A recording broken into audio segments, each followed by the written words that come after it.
Welcome back, little helpers. So, I think by now you all know that Kibby and I are absolutely obsessed with relationships, especially romantic ones, and we wanted to come back because I know that you all have heard us talk, a lot about conflicts in relationships and romantic relationships and narcissistic abuse in relationships, and we've talked all about our love lives.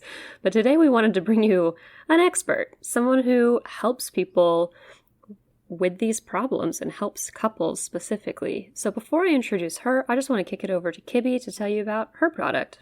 Ours together. Um, yeah, thanks, Jacqueline. So we've been teasing this in the past couple episodes, and we'll continue giving you updates. But we have been listening to you guys, and people really want more support around having a loved one with mental illness, whether you're dating someone who you think might be narcissistic or abusive, or you have a loved one who's struggling with depression or anxiety and don't really know how to help them. We've gotten a lot of responses from you guys that you're looking for more ways to get support around this. And so for that reason, we are building a lot of really exciting things through Coolamind, Kulamind. So a lot of different ways that we will, give you guys the support you need. So stay tuned. We'll keep you updated, but just want to tell you that we're going to come out with something really special in the next couple weeks. Sweet. Well, the other special thing we have right now is Dr. Marina Rosenthal, who is a licensed psychologist who specializes in helping high conflict couples change the way they fight. You can find her on at Dr. Marina Rosenthal on Instagram and TikTok, where she talks about healing hard relationships. So, Marina, please take us out of the echo chamber that we have formed together and tell us how you got into this work. Yeah, thank you so much for having me. So short, kind of more fun answer is that I have always loved giving relationship advice. I gave relationship advice pretty much from like age 13 onward, not qualified to, but I just really wanted to be up in everyone's business and knowing all about their relationships. Gave advice on like my high school steps whenever anyone would let me. So it's just fitting. This is my career ultimately. But like more formally, academically, when I went to get a PhD in psychology, my focus was on trauma. And I had a really kind of binary belief system about how trauma happens, who perpetrates harm in relationships. And, I approached my work from a stance of activism. Like, I am going to be an advocate for victims. I will never work with perpetrators because I want to be this like unconditional safe space for people who've been victimized, particularly by interpersonal trauma. And that kind of sort of worked as I was just seeing individual clients, like I could meet that goal of mine. But then I started working with couples and it really all fell apart because relationship harm and relationship problems are just so complex and multifaceted.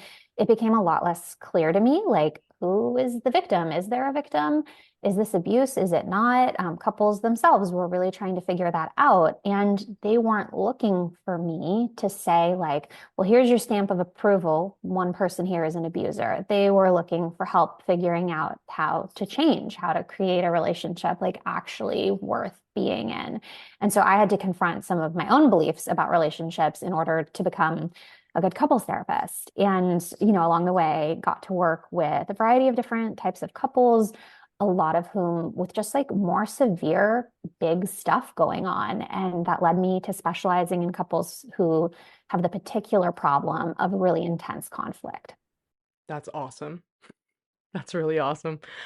I'm curious what kind of clients tend to come to you? Like what do you see typically of like at what stage do couples come and say we need couples therapy? Is it always when they're about to break up, or do people actually have the wherewithal to go, we want to learn how to fight better, which is like such a cool thing that you do. Yeah, I would say it's all across both the lifespan and relationship span. So I've worked with a lot of younger couples who are early in their relationship, but very committed to each other or, want to at least try to see if they can fix the loop that they're in. before calling it quits. And then certainly I've worked with lots of couples who've been together, 20, 30 years, and often, are kind of that stereotype of like, we really should have got help a long time ago and we didn't. And here we are. Is it salvageable still? So really all across both the relationship and the lifespan. Do you use any particular modality, by the way? I'm in a year's rotation of learning emotion focused therapy, so I didn't know if there's any. Yeah, I'm not an EFT therapist. I use integrative behavioral couple therapy, which is Mhm. kind of like ACT. I don't know if you two know Mhm. it. Yeah, so that's the modality I use. It's a lot like EFT. I think often people say it's like if you watched an EFT therapist working and an IBCT therapist, it would like look the same. You just might be conceptualizing slightly differently. Interesting. Okay, cool. That was mostly for my curiosity, but Yeah, when I need to refer, I will go for either EFT or IBCT folks typically, just because there is that like case conceptualization element, which I think is Mm. really helpful for high conflict in particular. yeah, I mean, I know EFT really conceptualizes. I mean, it's big attachment style model, but it also conceptualizes couples as like an approacher and an avoider. Mhm. Is that is that really the dynamic that you tend to see in these high conflict couple? I mean, I know that's so oversimplified. Yeah, well, that's actually a question I get a lot. I think with the popularity of Instagram, a lot of people will kind of come in saying, like, I think we have like an anxious avoidant dynamic, for example. And that definitely like is real and exists, and can turn the gas way up on conflict. I don't see it as like the only reason that couples end up in these loops. There are other types of loops and other drives for them. So I would say it's like a common explanation for what's going on, but definitely not the only one. And that's one of the things I try to like take into my work and also teach to couples is to take a really like curious, individualized mindset to their relationship to think like, what is actually going on for us? And whenever possible, to kind of step away from some of the jargon and to look at it more concretely, like literally what's going on? What am I feeling? What am I doing? What's my partner feeling? What are they doing? And to kind of break that down in order to discover what cycle you're in. Can you give us an example of the typical case that you tend to see, like high conflict? I'm sure people can, understand what their conflict looks like, but can you kind of give us a little bit of like what can it look like? The kind of a demand withdrawal type that Jacqueline was referring to, but when you're saying, oh, it can look like other things, give us some like pictures of what that looks like. Yeah, well, one thing I want to say is like, I think sometimes the language high conflict will lead people to believe like these people must just be chaos in their Mm. lives in general. They must be a mess. And that's really not my experience. I think often very intelligent people end up in high conflict relationships, and often there's kind of like a mismatch in type of intelligence. So you'll have somebody who's a really highly emotional, intuitive person paired with someone who's hyperlogical, for example. And that's a really common pairing that I see in high conflict couples. Mm. I see a lot of folks who are discovering things about their own or their partner's neurodivergence. And, so like not at all the time, but I definitely will see a decent number of couples where one person is autistic and the other partner has ADHD. And that's the source of conflict is sort of like processing style, neurotype, those ways of approaching even just like a problem can create these perpetual loops. Yeah, I was potentially in that dyad, so Hmm. I mean, I think there was other personality stuff going on. Yeah, that's interesting to me. Do you tend to find that these people are carrying the same problems with them relationship to relationship, or do you tend to find that it's more the alchemy of these two people? Yeah, that's a really good question. And it kind of gets to some of the things that I know we want to talk about in terms of how to know if your relationship is kind of doomed or not. Mhm. Um, Really often, I see that there is an alchemy, like a very specific thing between two people that no one else has ever brought out of either of them before. And they're both a little bit shook by it. Like, why is this happening? Like, I wasn't like this with my ex. And maybe they don't totally believe their partner when the partner is saying, like, I wasn't like this with my ex either. Like, this is not normal for me. Why are we like this? So that's actually really common that there's not kind of like an identified troublemaker, who's the person bringing all of this intensity and conflict into the relationship. Of course, when you take into account, personality and, one person perhaps having much more severe mental health challenges going on, sometimes there is one person who's driving a great deal of the turbulence in the relationship. And that can be really important to notice. But like with any mental health challenge, the way that the partner interacts around their partner's stuff, even if it is their stuff, does actually have a really meaningful effect on how the relationship goes. So there can be codependence, for lack of a less jargony word, and other just like patterns that can pull up. Even if it is your partner's, stuff that's making the two of you fight, you're still part of the equation. Hmm.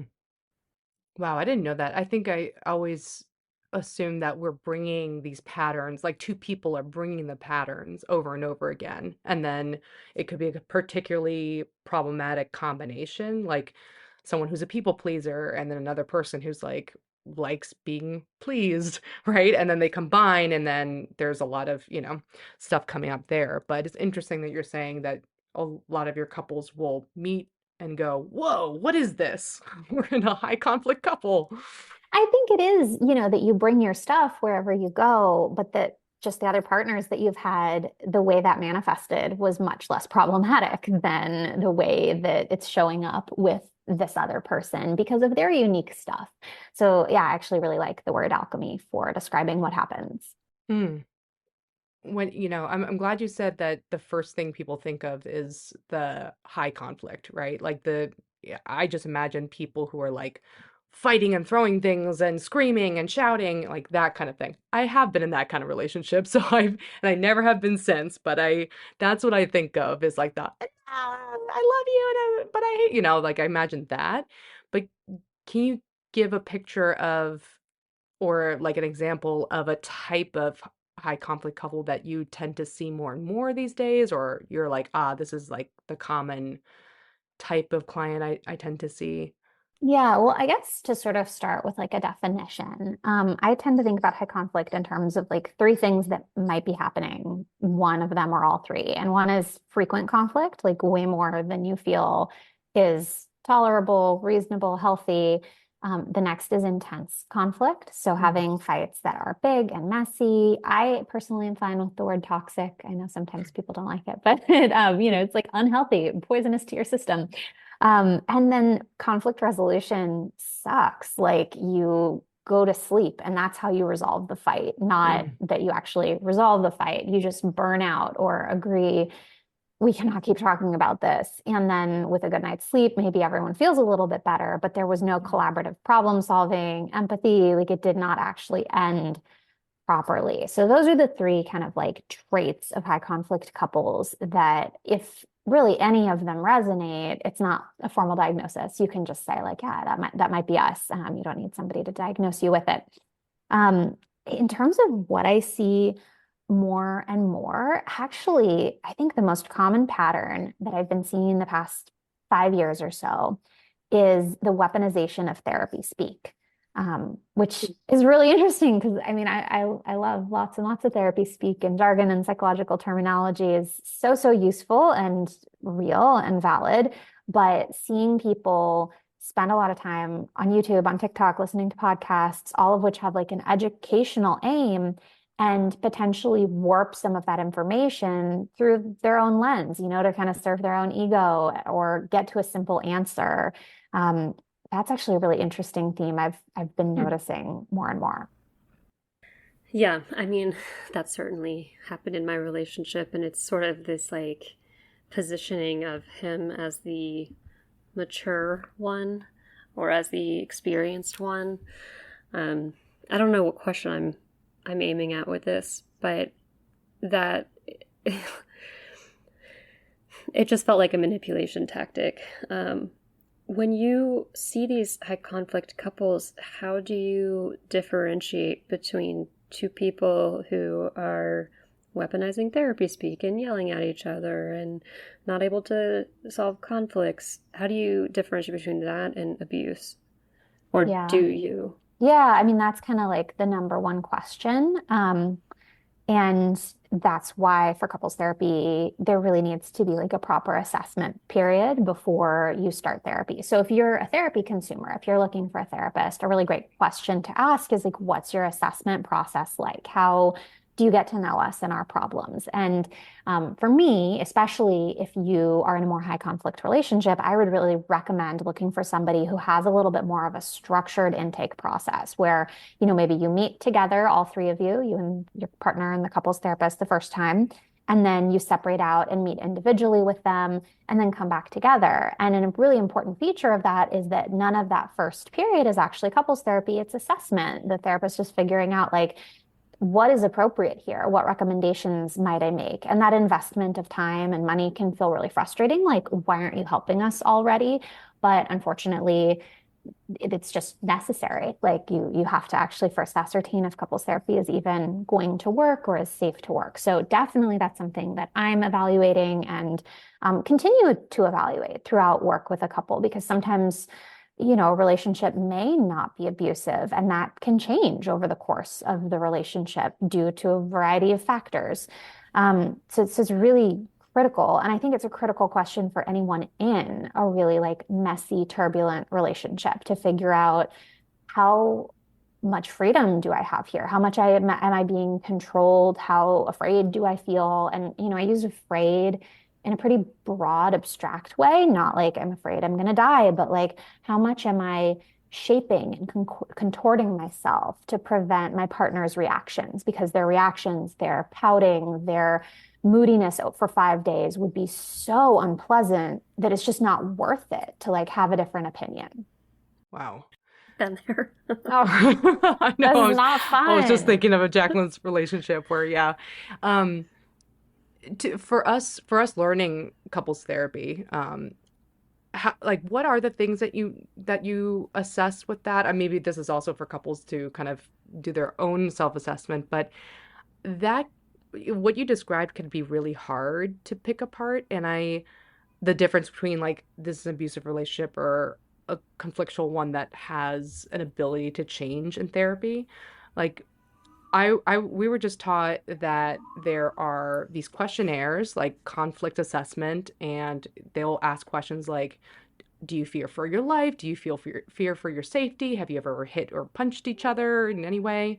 And that's the thing that will determine for us as therapists, like, oh, this is actually something that would need like another kind of treatment for abuse Hmm. instead of couples therapy. So what do you look for in besides for like those um, structured assessments that are like, oh, maybe this is not a good couple for couples therapy? Yeah, I mean, those questionnaires are a great like starting place. And that's another thing I think I would look for as a client is like, did your therapist send you a bunch of questionnaires? And did some of them ask these types of questions? Because really, as a therapist, I want to have some clue that these are issues before that first meeting so that, I can really shape the way we structure that time to be safe for everybody. So that's another kind of like green light that you might want to look for. Um, yeah, it's really nuanced because people can be horrible to each other in a mutual way that is not coercive, that doesn't have an element of that kind of like more sinister manipulation. Like people can just suck and be mean and hurt each other in very significant ways. And even when it comes to physical abuse, this is something that I think is like tricky to talk about in a nuanced way. But the reality is, like, research shows that the majority of physical aggression in relationships is bidirectional. And that isn't just because one person is defending themselves. It's, like got a name for it, situational couple violence or common couple violence, what it used to be called. These are like real things that happen. And I think actually a lot of couples feel a ton of shame. Like, oh my God, I can't believe like we put our hands on each other during a fight. We can't tell anyone that. Mhm. People are often very confused about how mandatory reporting works. And so they might not even want to tell a therapist because they're like, oh, they're going to arrest my husband, because I hit him and then he like threw his hands up and I fell over or something like that. That's really very unfortunately common in relationships. And common doesn't mean okay, but it is something that happens. But even that type of spun out physical aggression in the middle of a conflict doesn't necessarily indicate this like underlying dynamic of control. And control is really the word that I come back to over and over again, in addition to fear. So, if someone says, like, I'm scared of my partner, like, I don't think I could leave safely, obviously, that's a huge red flag for abuse. But if they say, like, I can't voice an opinion, I can't see my friends because, I don't like the way that my partner acts when they feel rejected when I'm with my friends. I can't, make autonomous choices, have autonomous opinions because they will just be so unbelievably unpleasant. Even if they never yell or scream or swear, they just will be so unpleasant. That's a form of control. And then it creates coercion because in order to avoid that unpleasant reaction, you're shaping yourself. And so, that's really what I'm looking for and what I would encourage people to look at within themselves is this sense of having to twist yourself in order to just like live your life in peace. Hmm. That is basically what my relationship was like. I think what was confusing was like, in some ways, we control our partner's behavior through maybe how we react. That's very normalized. Like, Mhm. If your boyfriend goes to a strip club, you're going to react probably not well, and then they lose some bit of autonomy. It's like, at what point that's sort of a socially sanctioned control. Mhm. I found it very hard in my relationship to know what was acceptable that he was preventing me from doing by his reaction, not by him saying you literally can't do that. But there would be so many things where I would come back and he'd be like curled in the fetal position and just like his, eyes closed and just telling me he was like imagining me having sex with someone, or that was like not even relevant, or just like being a dick, for a while. And so, yeah, I mean, I would reduce like a lot of my behavior, but sometimes it would be like, some people think it's acceptable for you to never hang out with the opposite gender again, or I mean, I don't, but some people, that's normal to them. And so I guess putting my previous shoes on, I'm kind of like, at what point do you know that the control is out of control, that the control is unacceptable? Yeah, well, the thing that's so hard that you're hitting on is that this is a spectrum, right? Like Yeah. there's, healthy at one end and there is incredibly pervasively controlling at the other, and relationships fall somewhere in between. And so you may experience like a high degree of control with certain things and then like very low control with other things. And in some relationships, you might be like, yeah, I actually don't care about those things that my partner is so controlling about. And like, fine, who cares? Those are not Mm. important to me. I can easily say yes to them. It's almost like a values match where, yeah, I didn't want to go to strip clubs anyway. So, like, no big deal. I don't have to go to Mhm. the strip club. Or I have no friends of a different gender. So, this is actually like not an issue for me to say yes to that. But I think what starts to become problematic is when things that are valued for you, be them small or big, start to be the topic. And also just like what I think of as kind of like basic autonomy. This question came up recently on my Instagram, and I got into like a really interesting conversation with my community about it, which is like, is it acceptable for your partner to tell you, hey, I don't want you to see a massage therapist of a different gender, assuming that these people are heterosexual? Obviously, this kind of breaks down if you think about somebody who is bisexual or pansexual, but like we'll set that aside for a moment. This is a question that honestly, I've got this in DMs like quite a few times that, my partner wants to see my partner who's a man wants to see a woman massage therapist, and I'm just not comfortable with it. Why can't he just see a man, or vice versa? And this is an example where it might be really easy for you to say, sure, I'll just see a different gender massage therapist. I still find it a little bit concerning in terms of control because it has to do with the other person's body and who touches them. So I think that's an example that teased it apart a little bit for me. Like when it's control problematic, you still might say like, sure, I can easily accommodate that. That's your choice. But personally, I don't want anyone telling me what I can do with like my medical care, what type of providers I can see. That feels a little more sinister to me. It has to do with my body. And, so that's like a line that we're teasing apart. But ultimately, there's not one answer to, is it too controlling or not? It's based on your experience of it. That's actually one of the most interesting things about control is that the other person doesn't have to intend to control you, right? Like they can intend nothing and you can feel incredibly controlled. I have so many questions as you two were talking. It's just so interesting because think that we're craving guidelines where we want like really clear black and white yes or no's. It's okay for your partner to, you know, have this kind of interaction with the opposite sex or someone they're attracted to. And I think we're given that in specific cultures, right? Like, in some certain religions, it would be really unacceptable for the wife specifically to show parts of their bodies in public, right? So, and that's okay.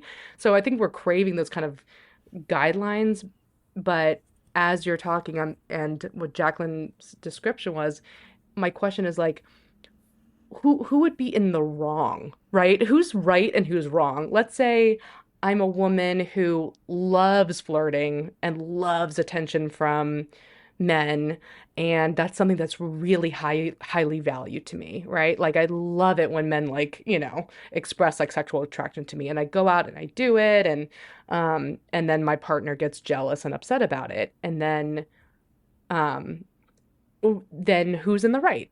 Like who of course that partner would be controlling me or by being upset because I would think, oh, in order to make him happy, I couldn't do that. Um, but then who's in the right? Like in that, let's say a couple shows up in your office with that, like, I want to just, I just want to be the belle of the ball and every man like, pant at me and the guy's like, well, that makes me upset. Where do you go with that if the woman, for example, feels like coerced into not doing something they care about? I think this is such a great opportunity to talk about relationship agreements and Mm. shared values. I think we often assume that we all understand concepts like monogamy and in the exact same way, but we don't. People have different thresholds. Some people find it really hot to think of their partner flirting with other people and then coming home and having sex with them, not with those other people. Like that could even be a turn on. That's not wrong. That's perfectly fine. But everyone has to understand that that's cool, right? Like, so these are things that ultimately need to be agreed upon. I think if flirting and feeling that kind of like erotic aliveness is really part of who you are, that's not wrong. And it's also not wrong for a partner to say, like, I want a partner who doesn't flirt with strangers. Like that also seems pretty reasonable, right? You may not be compatible in that way. And so then how that difference gets navigated is kind of like where the rubber meets the road in terms of whether this relationship is healthy or unhealthy. Like, okay, we have a difference. What do we do with that difference? Mm. If you had, yeah, so I guess so if you had a couple where there was a lot of control in that sort of vein of like, my reactivity is going to be so punishing, even if it's not me telling you you can and cannot do that. I mean, and given that it's a spectrum, this is kind of impossible to answer, but are there ever couples where you're just like, yeah, this isn't going to work. Like, this isn't workable. And us trying to work on it is risk, even if there's maybe not like physical abuse. I was in a couple of bad relationships. Now I'm in a great relationship. And my concern for myself as I go into this year of couples therapy is that I'm just going to be like, break up. It doesn't have to be this hard. Like, Yeah. break up. Yeah. Well, definitely. I mean, like ultimately, right, psychologists are providing medical care. And if you have like data-informed reasons to believe that the medical treatment that they are contracting you to provide is very unlikely to work, Hmm. I actually would think of myself as being obligated to communicate that.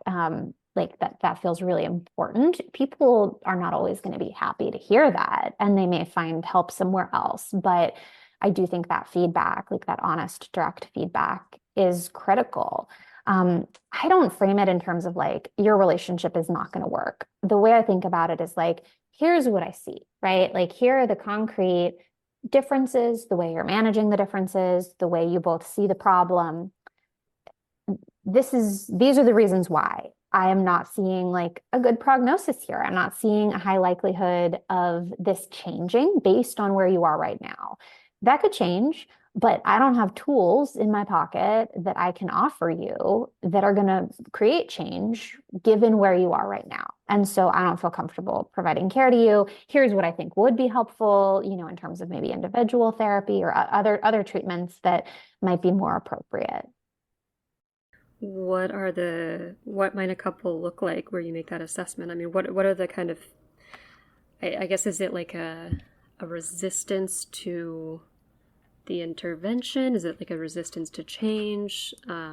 Yeah, well, Are there any, certainly just yeah. like scary stuff. Like the number one, if one person is really scared, if their safety is in question, then couples therapy is not a good fit because they won't be able to be honest in therapy. And if they are honest, they may go home and get punished for it. So Mhm. that is why those individual meetings are so important because that can get communicated one-on-one instead of as a group. So if I am really concerned about somebody's safety, there's a space to communicate that directly to that person.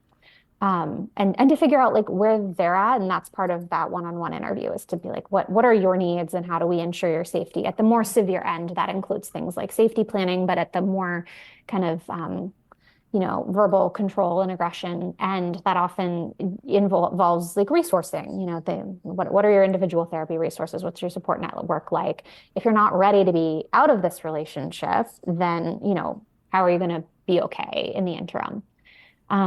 If it's a couple where it's kind of safe to deliver feedback to them together, it's going to be okay for them if I say like, listen, I don't see this working for you, then usually it's down to one or both partners having a really strong belief that the other person is entirely at fault and like an unwillingness to collaborate on change.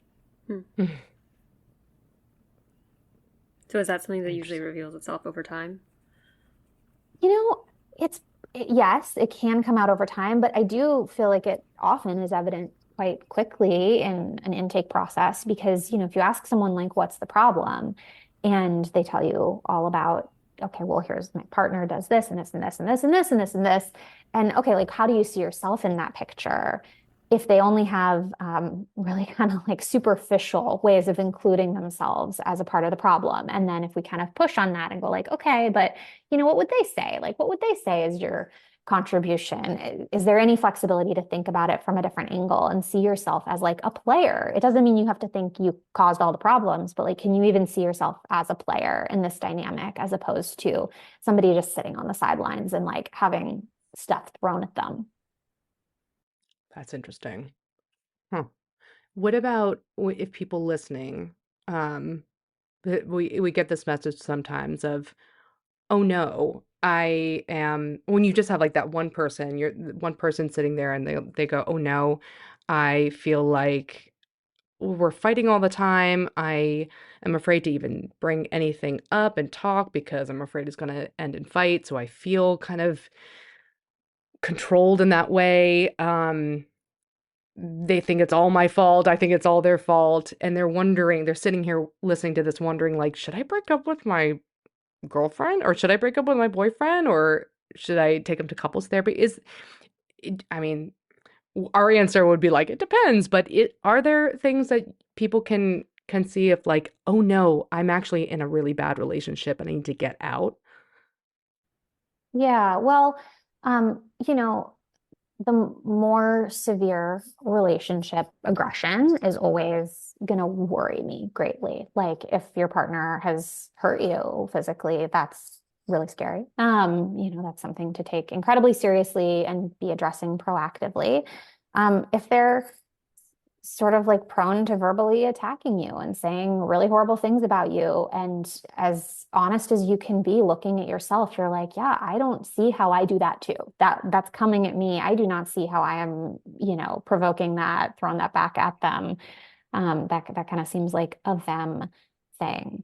Honestly, the thing I see more and more, which Jacqueline, like I think you're alluding to in your like couples therapy journey, is people where like honestly, I think they want to break up, but Mhm. there's just a lot of structure that makes it difficult for them to break up. And I don't always call that high conflict, but I do think it's a huge problem, almost like an epidemic that, life is really expensive and people are hugely incentivized not to get divorced in particular, but even just break up if you have like affordable rent together or whatever. It just can feel impossible to end a relationship. And I do feel like I see more and more couples staying in relationships where it's like, you don't want to be here. You seem miserable because the alternative is just so inconvenient. Hmm. In those cases, is it always like find a way out, or are there some of those cases where it's like, yeah, actually, there's a lot of life structure that you'd be sacrificing if you were to break up. Let's really work on it. Like how? I probably am on the breakup side. Yeah. Yeah, yeah, yeah. As painful and inconvenient, and obviously people's kids become a huge Hmm. factor in this, but like I will say, 1,000 times that having a high conflict relationship is not better for your kids than getting a divorce, right? So it's like if those are the options on the table, I would choose the divorce 10 out of 10 times rather than subject kids to this type of dynamic. People really overestimate how much they're able to shield their kids from their relationship too. Yeah, I know there are just sometimes like realities of life, in which case I would be a huge proponent of like a separation where you keep sharing property, or a way to say like this isn't working, we cannot be married people together anymore, and maybe like we literally can't live anywhere else, but to figure out a creative way to not be in this endless loop, because staying in a situation where you're hurting each other, where help is not available, and saying like, well, housing is expensive, that does not feel like a sustainable healthy place to be indefinitely. Yeah. I Yeah, love I that you think I said that. Yeah. well, I I was just just gonna say I think I concerned most. So my sister got a divorce and it's the best thing that ever happened to her, but at the same time he has like leveraged the kids and this is a simplistic way of putting it, but like turn them against her. um I mean, she's an alcoholic. She did her share of fucked up things, but the extent of the alienation is uh doesn't fit the crime in a way, or the memory of the kids. And I would just worry that there are some people who would stay in rather than have the kids like vindictively used against them. When I think about like if I had married my previous partner, that I think would be my biggest fear is like, do I trust him to divorce me well? hmm. Like, and I just what do you have any idea of like what you do with that? Yeah, no, it's like a horrible set of options, right? Because you're right. Like often the problems that led people to have a really toxic relationship in the first place are going to be barriers to like a conscientious, pleasant divorce.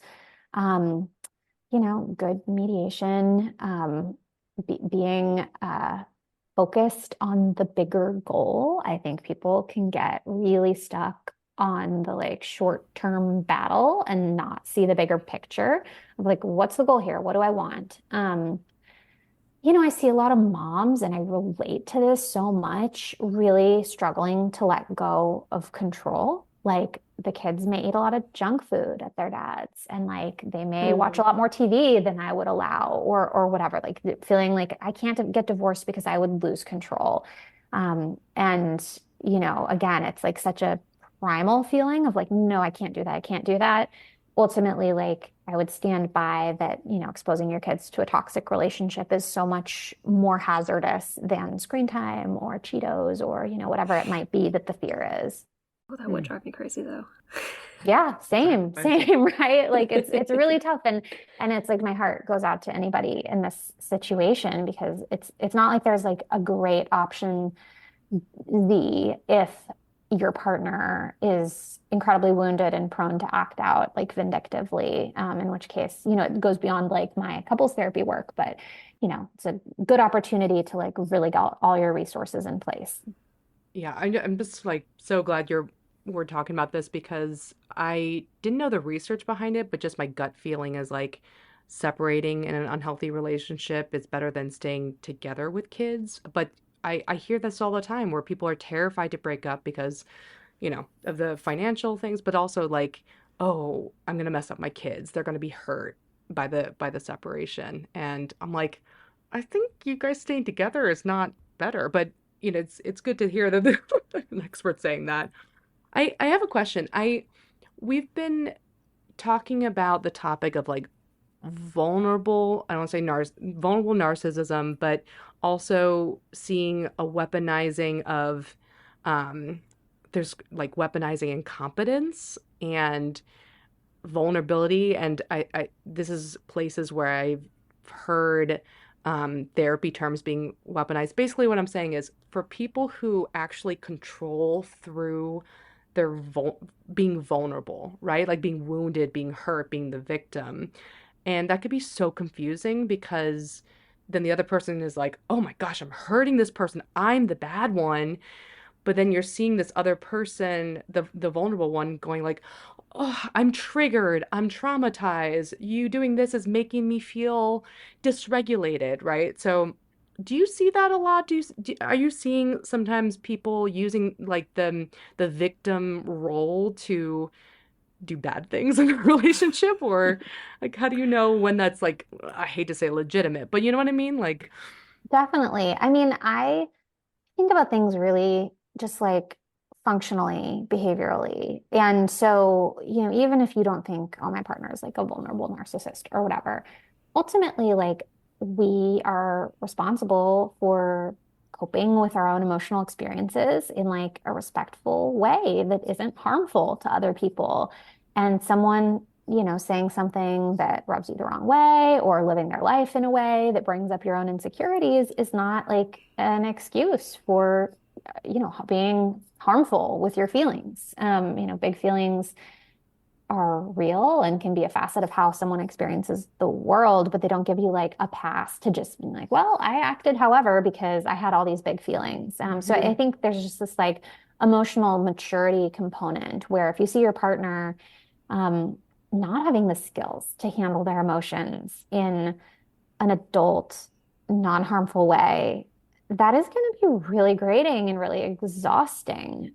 Like we're interdependent. We're not completely separate as partners, but ultimately, like if they are needing you to sort of like walk them through every feeling and attend to every feeling, they don't resource themselves in other ways.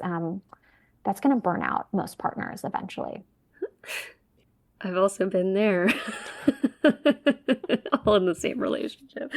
Um, yeah, I mean, it's interesting because the experience of like seeing him sad and anxious. I mean, he would also get really angry and berate me at other times, but like just that it's so hard to be like, dude, you need to like man up. I know that's a bad phrase, but I'm just saying like I can't I can't deal with you being sad and anxious anymore. We're not used to thinking of like sad and anxious as toxic or as something that you need to. I mean, what I wanted him to do was regulate, but I think we're used to seeing it. If we tell somebody, or if we want somebody to stop being sad and anxious, it seems like we're saying you need to suppress that. Versus if we see somebody who's angry, we would say you need to regulate that. But sometimes, like when you're, when you are just being yourself and that person responds with mopiness and, just wanting comfort constantly, as you say, it wears on you and you start feeling like a bad person or a shitty partner or a monster, all of the above. And that feels like maybe one of the less talked about dynamics. But it's still functionally like one partner is being is doing activity that is valuable to them, and the other responds with a punishing emotional experience. And so then you are controlled, and that's the dynamic. Yeah, I mean, it's really shaping, right? Like it can Mm-hmm. make your life really small if you don't realize that's what's happening and just gradually modify and modify. And I think at the less severe end, this is something that just like I think a lot of people can probably relate to experiencing. Like I don't know, really mundane example is like in my relationship early in parenthood when I would be like, okay, I'm gonna go do this thing. I have been momming and working and like doing all the things, and I'm gonna go whatever. I'm gonna go to brunch. I'm gonna go to a workout class, and my husband would be like, "You're leaving me with the baby," like show all of this visible stress. When like I was like, "You've got it. I know you've got it. You're gonna be okay." And that was also shaping, right? Like that Mm-hmm. grad, Uh-huh. I found that punishing.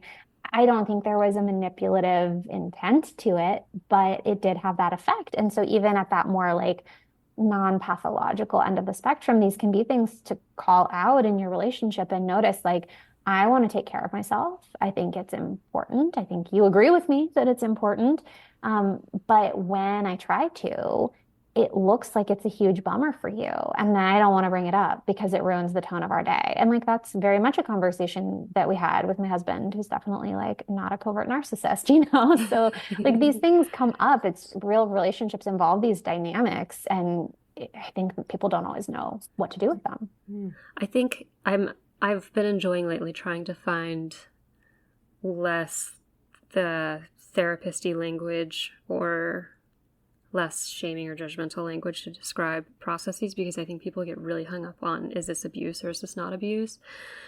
And I'm kind of toying with this concept now that you bring it up of like, do you like the shape that you are in this relationship? You've been shaped, no matter whether the behavior is toxic or not. Is the shape that you are taking on something that you respect, admire, and enjoy being, or is it not? And there's no fault in that. It's just like, I don't know, maybe that's a way of telling whether you're in the right relationship. Yeah, no, totally. It makes me think about sometimes I get to work with people who are quite a bit younger and like earlier in their life experience. I used to work in a VA, so it's like younger men and their partners. And something that can come up a lot is like sort of just like natural development, where maybe someone will meet their person and they're like, you are my person. But like, I'm not really like adulting yet. Like, I'm not totally ready for all of you want me to like do all these things, you know, that are totally appropriate things. I see myself doing them, say, in like 2 years. But whoa, right now it feels like a lot. Like you want me to stop smoking weed all day, every day, or you want me to like not play 7 hours of video games on the weekend. And I think that's correct. I think you're right to want those things, but like, oh, I wasn't quite ready to stop doing those things. And I think Mm-hmm. that idea of like, do you like the shape that you're in works well there, where it's like, yeah, you weren't quite ready, but like you're reaching and you're growing to be the person that ultimately you desired to be. And it might take a couple of years for the two of you to meet in the middle versus, you know, somebody who's being asked to change in a way where it's like, no, I didn't ever see myself making those changes. My question is, can you can you give us a picture of what couples therapy can look like? Like even if you have like a favorite case or favorite like example, I just imagine that so many people would benefit from couples therapy, but they might be afraid that it must mean that you have to split up, or they can't even picture what it would be like to go from high conflict to, fighting better or using skills. Can you give us like what would that look like? Well, couples therapy is awesome. So don't be afraid of it. My husband and I go to couples therapy. We really enjoy it. So even if your relationship isn't high conflict and you're like, I don't know, would we benefit? There's this, like, I don't know if this is actually true, but people tend to say that couples wait like 7 years to go to couples therapy, which definitely is a long time, like from when they would have benefited from it. And even being a couples therapist, I think my husband and I waited like a solid year too long, which is wild to me that knowing everything I know, we delayed it. And a lot of it was me just being picky and like, oh, well, I have to have the best couples therapist in the world because I am a couples therapist. Don't delay. You don't have to totally know why. If you're feeling like, "Oh, we're not where I want us to be," it's a good reason to go. And you don't have to go forever. Often you can get a lot of great work done in maybe like 8 sessions or something like that, and then pop back in. For high conflict couples specifically, I think what can happen, like it's really beautiful, it's magical, it's why I have made this my specialty, is you can start to see what felt like an intractable problem in a whole new light. You can start to see, like, wait, this thing that I thought was my partner being a jerk and or us being incompatible, maybe it's something else. Like maybe it's this systemic, mutually driven loop that we're in where we're both like pedaling the bike and it's going round and round. And actually, maybe there's things I can do differently to impact that. And what's so powerful in a relationship that isn't abusive is that one person's actions and like improvements radically improve the relationship. And that's actually a great way to tell if your relationship is or isn't abusive, because if you make changes, like really positive changes, and your partner sees them and shapes to them and responds to them, that's a really good sign. That shows that there's this like mutuality and mutual investment. So both people like taking accountability for themselves, learning how they show up. There's often really deep work around just like how you came to communicate this way, what modeling you experienced in from your parents and past relationships, like how you learned to fight this way. And ultimately, I tend to tell high conflict couples, like, listen, you may always be like a little bit spicy. You might always be a couple who has arguments, I actually am a hothead. And so I relate. I always say, like, I would be great in a high conflict relationship. I would like really know how to burn it down. So it's like, I'm not going to become not a hothead. I can have all the tools in the world. I still have kind of like a quick flare up reaction to things. So your relationship may have that characteristic, but you can learn how to work with it, how to like dance with it and move with it rather than have it be this just like wall that you run into. And ultimately, it doesn't have to get in the way of you living the type of life that you want to have. You can be very compatible with somebody where there's a little bit more of that spice. That's completely fine. All right. Well, Marina, and I'm calling you Marina because Dr. Rosenthal is our advisor, so that's very weird to me that we have a second doctor, Dr. Rosenthal here. Thank you for walking us through this. I think we have been trying to tease apart these concepts so much, and we often run ourselves in circles.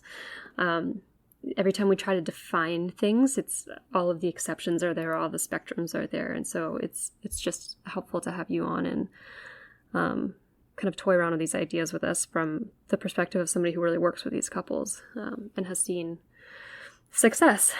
And I was wondering if you have any resources you suggest, books, articles, podcasts, anything like that for our high conflict couples out there.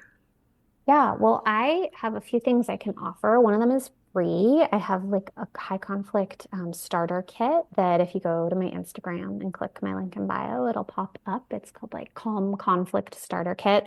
And it has 3 like actual techniques that are things I do with real couples that you can try out in your relationship.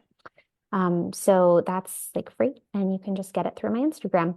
I also have 2 kind of like guides that I sell. One is called Take a Break, and it's all about how to like effectively pause a conflict with your partner. And kind of we talked earlier about an anxious avoidant dynamic. This is really helpful for people who maybe have that dynamic because you feel like you don't know how, if you're the more avoidant person, you don't know how to end a fight. It's like, I don't want to be talking about this anymore. Or if you get really overwhelmed, if you just are sensory overload and overstimulated, like, how do I make this stop? And you maybe feel like I would say anything to make it stop. And your partner is desperate to solve the problem and feel connected again. And so this is like a toolkit of a skill that I teach to couples of like taking a break or taking a time out and effectively coming back. And it's one of the number one things I see couples do wrong, where they're like, oh, we already tried that. And I'm like, did you? How'd you do it? And it's like, oh, well, you did 47 things wrong. So that's why it didn't work. So this is me kind of like walking you through how to actually do this right. And then I have another guide that's a little bit more expansive, which is called What the Fuck Did You Just Say to Me? And it's communication skills for high conflict couples. And it's really kind of digging into some of the most common like communication twisters that high conflict couples get into, and specifically what you can do to get out of them. Awesome. We'll put all of those links on the show notes and our website so listeners can really easily find them. I feel like that's an entire separate podcast. It's like all of the things. I mean, communication twisters is something I want to know more about, so I'll be looking this stuff up. But for now, thank you, Marina, so much for joining us. Little helpers, if you don't want to have high conflict with us, please go ahead and leave us a 5-star rating on Apple Podcasts and Spotify. And I'll see you in a couple weeks. No, we can't coerce them. Just kidding. You're free to do whatever you like, and we love you either way. By accessing this podcast, I acknowledge that the hosts of this podcast make no warranty, guarantee, or representation as to the accuracy or sufficiency of the information featured in this podcast. The information, opinions, and recommendations presented in this podcast are for general information only, and any reliance on the information provided in this podcast is done at your own risk. This podcast and any and all content or services available on or through this podcast are provided for general, non-commercial informational purposes only and do not constitute the practice of medical or any other professional judgment, advice, diagnosis, or treatment, and should not be considered or used as a substitute for the independent professional judgment, advice, diagnosis, or treatment of a duly licensed and qualified healthcare provider. In case of a medical emergency, you should immediately call 911. The hosts do not endorse, approve, recommend, or certify any information, product, process, service, or organization presented or mentioned in this podcast, and information from this podcast should not be referenced in any way to imply such approval or endorsement.